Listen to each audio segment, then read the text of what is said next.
नमस्कार। बोकारो राज्य के सहकारिता सह कृषि मंत्री बादल पत्रलेख ने आज बोकारो के अलग अलग 3 कार्यक्रमों में भाग लिया, जहां उन्होंने राधा गांव में वाटर प्लांट तथा नगर निगम चास में सफाई कर्मियों के बीच साइकिल का वितरण करने के बाद प्रधानमंत्री आवास योजना सरकारी सॉफ्टवेयर शहरी सॉफ्टवेयर समाधान का उद्घाटन किया।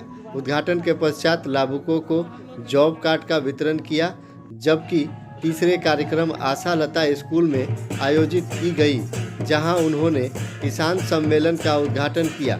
उन्होंने कहा कि राज्य सरकार लाभकारी योजनाओं को जन जन तक पहुंचाने के लिए कटिबद्ध है।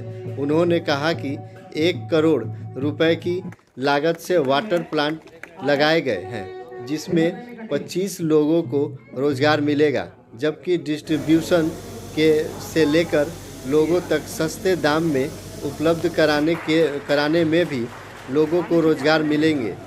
उन्होंने कहा कि राज्य के किसानों को हम ऋण माफ़ी की घोषणा किए हैं, उससे पूरा करना हमारे प्राथमिकता में शामिल है। उसकी सूची तैयार की जा रही है। मंत्री ने कहा कि कोरोना से कार्य प्रभावित हुए, लेकिन अब हालात सामान्य हो गया है। हम वायदे को पूरा कर रहे हैं। उन्होंने राज्य के जनता का धन्यवाद करते हुए कहा कि हमारी सम्मानित जनता ने हमें सहयोग किया, जिसका हम आभार प्रकट करने भी आए हैं। उन्होंने कहा कि बोकारो जिला प्रशासन भी धन्यवाद के पात्र है, जिन्होंने हमें वाटर प्लांट के लिए सुझाव दिया। आगे और क्या कहते हैं, आइए सुनते हैं।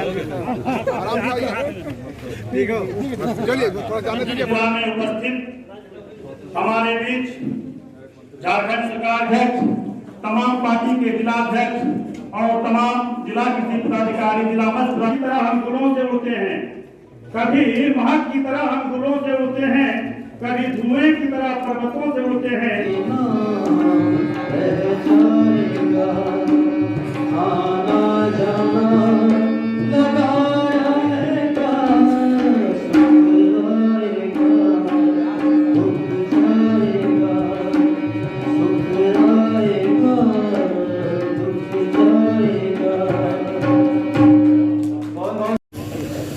एक बात हम कहेंगे, सहकारिता विभाग ने कुछ सपना देखा है झारखंड के लिए, बोकारो के लिए, यहाँ के युवाओं के लिए, चास के लिए और इस पैक्स के लिए। हमारा ये मॉडल है जो पूरे राज्य में आने वाले दिनों में आपको इसे दिखाकर उदाहरण पेश करके दूसरे भी जिले में लोगों को रोजगार देने का काम यह विभाग करेगा। और साथ ही सहकारिता विभाग जो कभी आप सुनते होंगे कि महाराष्ट्र में, गुजरात में इन्होंने इबादत की नई कहानियाँ उनके विकास में सहयोग दिया, जीडीपी में योगदान दिया इसके वर्कर ने। तो हम जो आम आदमी के इनकम को बढ़ाने की बात बोलते हैं, आत्मनिर्भर बनाने की बात बोलते हैं, तो वो कहीं बाहर हमें नहीं ढूंढना है। छोटी छोटी चीज़ें यदि जगहों पर स्थापित कर दिया जाए और यहाँ के शिक्षित बेरोजगार को ट्रेंड कर दिया जाए, तो जो चीज़ें बाहर से यहाँ आती है, बाहर का प्रोडक्ट्स यहाँ आके बिकता है।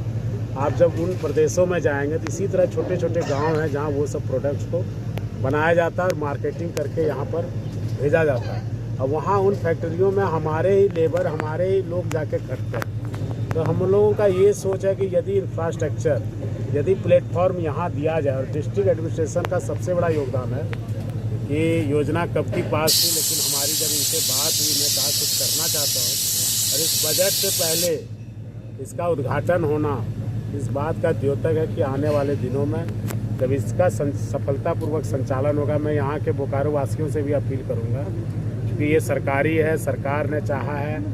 हम अच्छी क्वालिटी को देते हुए ये कहना चाहेंगे कि आप जो बाहर के लोगों को अपना कमाई का हिस्सा देते हैं, अपने लोगों को देना चाहें, ताकि आपका पैसा आपके घर में रहेगा, बोकारो समृद्ध होगा, चास समृद्ध होगा, और ऐसे मनोबल बढ़ेगा तो पलायन रुकेगा। जिले में कितना होगा इस तरह का? अभी तो एक मॉडल है, इसको पहले 3 महीना डीसी साहब ऑब्जर्व करेंगे। इसके लिए स्टॉल भी अलॉट करा रहे हैं, ताकि जो बीच में मार्केटिंग मैन बीच का पैसा खाते हैं, इनको मुनाफा ज़्यादा हो। शुरू में जो लागत लगी है उसको अवेल करने में ज़्यादा हौसले की ज़रूरत है, करेज की ज़रूरत है। वो करेज और हौसला शुरुआती दिनों में हम लोग देने का काम करेंगे और बाद में ये सक्सेसफुली रन होगा तो देखिएगा कि इसका डिमांड अपने आप बढ़ जाएगा। और हमें उम्मीद है कि हमारे जो लोकप्रिय उपायुक्त हैं इनके द्वारा गाइडेंस जो मिला है, ये काम संभव नहीं हो पाता, हमने सोचा था, लेकिन उनके सतत समीक्षा के कारण आज इतने कम दिनों में इतना जो बंद पड़ा हुआ प्रोजेक्ट था इन्होंने लाइन अप किया। हमारा जो इच्छा था उसको आज अमली जामा पहना है, इसीलिए हम दोनों आज यहाँ हैं। और जब राज्य सरकार के 1 साल गठन होने को हो गया, कोरोना पीरियड से चुनौतियों से हम गुजरते रहे, आप सबने सहयोग किया, उसका आभार भी व्यक्त करने आए हैं। और साथ ही नए दिन में काम करके शुरुआत दिखाने आए हैं कि आने वाले दिनों में सहकारिता विभाग, इस बार हम बजट में PMU भी लेने जा रहे हैं, हम अपने हैंड्स को बढ़ा रहे हैं, जो रिक्तियाँ हैं उसको भी भरने जा रहे हैं।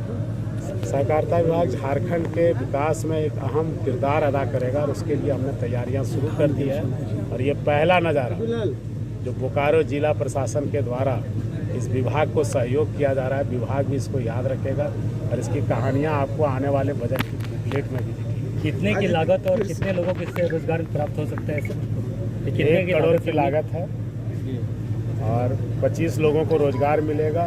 खास करके लोगों को फ़ायदा मिलेगा कम पैसे में, क्योंकि आपका लोकल प्रोडक्शन कम पैसे में। हमने कह दिया कि क्वालिटी में कोई कंप्रोमाइज़ नहीं करना। 5 रुपये में बोतल मिलेगा? नहीं, अभी तय करना इनका काम है, इनको पहले देखने दीजिए। आज तो बोतल बनाना शुरू किया है, इनका मार्केटिंग ट्रांसपोर्टेशन क्या आता है वो इनके रिस्पॉन्सिबिलिटी, इनको मार्केट में स्टैंड करना है। ठीक है।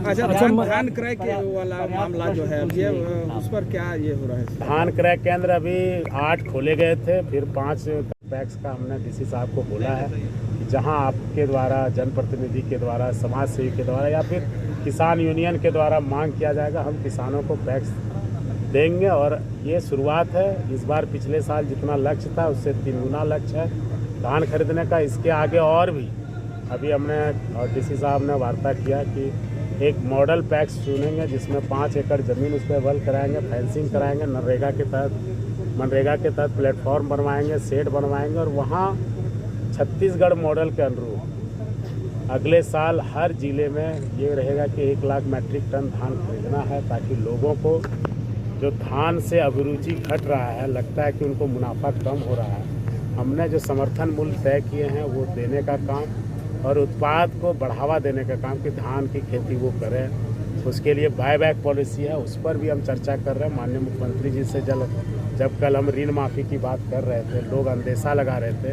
विपक्ष हमें घेर रहे थे कि 1 साल हो गया, सरकार ने क्या किया। चुनौतियों भरा साल था, ये मेरा चुनाव नहीं था, ये तो झांकी था। 1 साल के अंदर ही जो हमने वादा किया था, 2,000 करोड़ का ऋण माफ़ी का हमने निर्णय लिया है। इससे 9,07,000 किसानों को फ़ायदा होगा, जिसमें 7,84,000 किसानों का टोटल ऋण माफ़ होगा। 1,23,000 किसानों को मैक्सिमम 50,000 तक ऋण माफ़ होगा। जो NPA बचे हुए हैं बाद बाकी खाता, जो SLBC द्वारा 12,93,000 का खाता 20 तारीख तक हमें उपलब्ध कराए गए थे, उसमें जो शेष खाता है लगभग 3,93,000, उसमें हमें देखना है राइट ऑफ कितना है या फिर किसने थोड़ी सी संजीदगी दिखाई थी, 1-2 इंस्टॉलमेंट लोन पे करने का साहस जुटाया था जो NPA में, उसकी समीक्षा की जा रही है। फंड यदि अवेलेबल हुआ, केंद्र सरकार से जो पैसे हमारे बकाया हैं, तो GST के पैसे हैं, रॉयल्टी के पैसे हैं, ये शुरुआत है, आगे भी हम इसमें निर्णय ले सकते हैं। अभी मैं यही कहना चाहूँगा, बिचौलियों से बचें, बैंक में जाके खाते को लिंक कराएं, आधार लिंक, 1 रुपया जमा करें और मैक्सिमम 50,000 तक कृषि ऋण माफ़ी का लाभ उठाएं।